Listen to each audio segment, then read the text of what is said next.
اور اس کے بعد جو ہے چند مزاحیہ اشعار اگر اجازت ہو تو.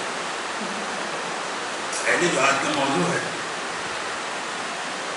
جو کٹرواد کی طرف طاقت ہے آج ملک میں جو ہے سر پھیلائے ہوئے ہیں، تو اس پر چند لائنیں توجہ چاہوں گا کہ کوئی انکاری گھٹاؤ پر بھروسہ کیا کرے، کوئی انکاری گھٹاؤ پر بھروسہ کیا کرے، ایسی پرسی گاؤں سارا بے کفن چلتا رہا تو ہم کہیں ہندو کہیں مسلم بنے بیٹھے رہے، دھرم کی چوپال پہ سارا وطن چلتا رہا.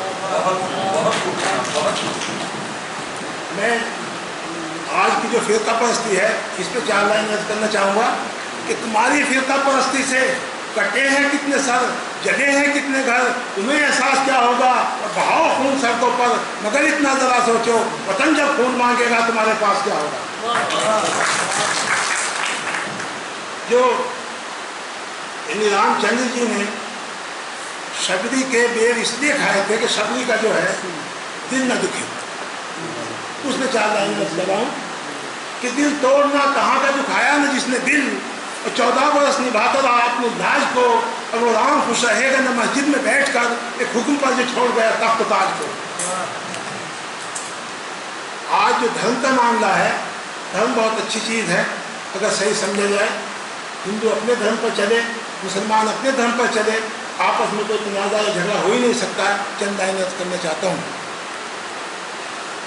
کون سی گیتا میں لکھا ہے کہ گوریزی کرو؟ کیا کہیں قرآن کہتا ہے کہ گوریزی کرو؟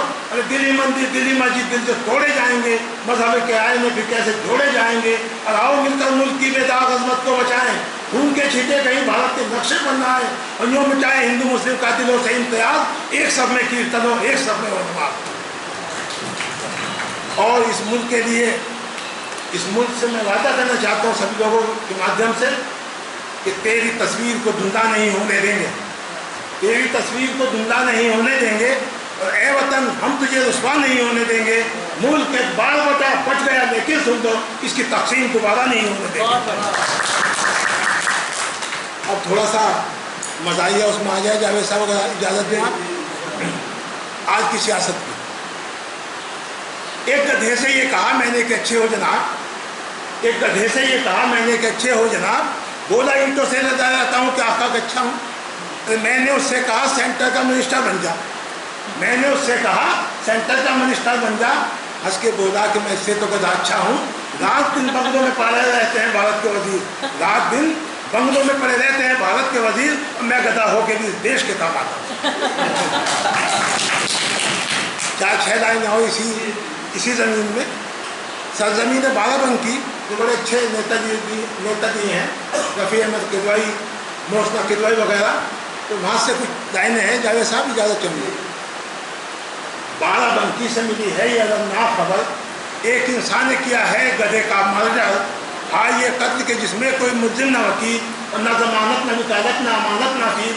ارے گدھے اب جنگ کو تیار نظر آتے ہیں، عالمی جنگ کے آثار نظر آتے ہیں، اس سے پہلے کہ بھڑک اٹھے گدھوں کے جذبات. مرنے والے کے بارے میں ہو یہ تحقیقات، کہیں یہ قتل سیاست کا نتیجہ تو نہیں، اور مرنے والا کسی جگہ کا بھتیجا تو نہیں.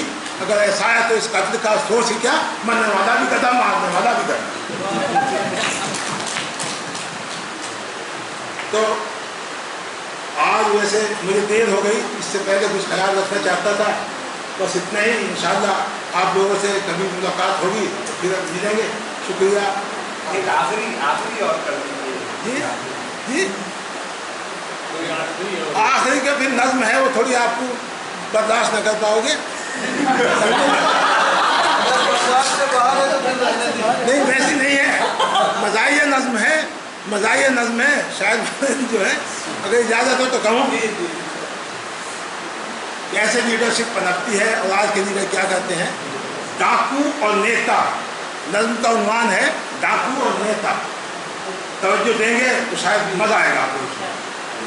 ایک ڈاکو مجرمانہ زندگی سے تنگ تھا، سوچتا تھا کچھ نہیں ہے ایسے جینے میں مزہ. آخر آپ کو مطلب کی ہے صاحب یہ اسی پریپیکش میں ہے. ایک ڈاکو مجرمانہ زندگی سے تنگ تھا، سوچتا تھا کچھ نہیں ہے ایسے جینے میں مزہ. آخرش تب تک نگاہوں سے پولیس کی ہوں چھپا، ہاتھ میں قانون کے پہنچا کر پاؤں گا سزا. ہر قدم پہ جیل کا کھٹکا ہے میرے واسطے، جنگلوں کی وادیاں دنیا ہے میرے واسطے، اور ساتھ آزادی کے سڑکوں پر ٹہل سکتا نہیں، شہر کی رنگین گلیوں سے بہل سکتا نہیں، اور چھوڑ دو ڈاکہ دینی تو کام چل سکتا نہیں۔ ارے تھا بڑا مایوس سا گویا پریشان تھا دماغ، اور دھیما دھیما جل رہا تھا اس کی کٹیا میں چلا۔ دفتن نیتائی کے پد پر گئی اس کی نظر، دفتن نیتائی کے پد پر گئی اس کی نظر، دل میں سوچا ہاں یہ ایک راستہ ہے بے خطر، تیرے پیشے سے نہیں کچھ مختلف یہ پیش آور، فرق اتنا ہے کہ یہ مقدوں میں اپنی بدل، کیوں نہ پھر نیتائی کے سانچے میں خود کو ڈالیے، اور رات کے ایسی دن میں سیٹوں کے ڈکیتی ڈالیے۔ لیکن اس نیتائی کو بھی چاہیے کوئی سپورٹ، یہ مناسب ہے کہ مزدوروں سے جا کر کے ووٹ، آج تک کھائے ہوئے اہل سرمایہ سے چوٹ، یہی موقع ہے تمام مہاجروں کے لیے کہ اور شوردار جادوگری کا ساتھ دکھانا چاہیے، اور ان کو بہتر کر نئے رستے پہ لانا چاہیے۔ اور سوچ کر یہ بات وہ پہنچا مل کے گیٹ پر، جا کے دی آواز سبا مزدوروں کو، سباؤ ادھر آؤ، اے قسمت کے ہیٹو تم کو کچھ بھی ہے خبر، آج گردن پر چھری رکھے ہوئے اہل زر، اب میں آیا ہوں تمہیں ہوشیار کرنے کے لیے اور اہل زر سے برسر پیکار کرنے کے لیے۔ ہوش میں آؤ، ارادوں کو ذرا کر دو بلند، ڈال دو اونچی محلوں کی بلندی پر نظر، جس میں تم جکڑے ہوئے ہیں توڑ دو یہ جوڑ بند، اور تم کماؤ کھائیں اہل زر نہیں تم کو پسند، اب تو یہ گاڑی کمائی کوئی ساتھ کھا سکتا نہیں، اب کوئی ٹیڑھی نظر تم سے ملا سکتا نہیں، اور آسماں پر اہل سرمایہ کا پہنچا ہے گناہ، کس کے خون سے سنت و حرفت کے ہیں شاداب باپ، اور تم نہ ہو تو اس گلستان میں نظر آئیں گے زار کبے۔ کچھ کمائی پر ہی اپنی غور کرنا چاہیے، تم کو روٹی کے لیے دنیا سے لڑنا چاہیے۔ دیکھتا ہوں آج بھی تن پر وہی ٹوٹا لباس، جسم سے گاڑھے پسینے کی چلی آتی ہے بات، دھوپ کی شدت سے رنگ زرد ہے چہرے اداس، اشک حسرت کے سوا کچھ ہے بھی تم لوگوں کا، جو بھڑکے پھونک کے سرمایہ داری کا نظام، اب بیٹھے پیچھے تم کا دودھ ہے تم پر حرام۔ کیا بنا کا زور تھا نیتا کی اس تقریر میں، ایسے جواب تو کبھی دیکھے نہ تھے فلم میں، ہے وہی ڈاکو بنا پہچان سکتا تھا کوئی، روپ چھانے تڑے مان سکتا تھا کوئی، پھر نہ تھی کوئی دیر جے جیکار کا سودا اٹھا، سوچا نیتا جی نے تو تیر موقع پر لگا، آخر سے سانس لے کر پھر دیور سے کہا شانتی اور شانتی کچھ اور ہے کہنا ذرا، سنگٹھن آپس میں رکھنا توڑ دینا نہ کہیں، اور ہاتھ پکڑا ہے تو میرا چھوڑ دینا نہ کہیں۔ آخرا شدو بنا کر اپنے نیتا جی چلے، دوسرے دن سب سے پہلے مل کے مالک سے ملے، سیٹ جی کرسی سے اٹھے ان سے یہ کہتے ہوئے آپ کیوں پیدل چلے آئے ہیں اتنی دور سے، ارے کار حاضر ہے میری سیوا سمجھ لیجیے اسے، کوئی یہ رشوت نہیں تحفہ سمجھ لیجیے اسے۔ اور ایک مدت سے جو تھی پوری ضرورت ہو گئی، ایک مدت سے جو تھی پوری ضرورت ہو گئی، سب سے پہلے کار سے ان کی مہورت ہو گئی۔ میرے نیتا جی بڑے خوش تھے جب لے کے کار، اور دن میں اپنے سوچتے جاتے تھے یہی بار بار، اس ڈکیتی میں بڑا ایسا کہاں نام تھا، آمدنی بھی کچھ نہ تھی اور نام بھی بدنام تھا۔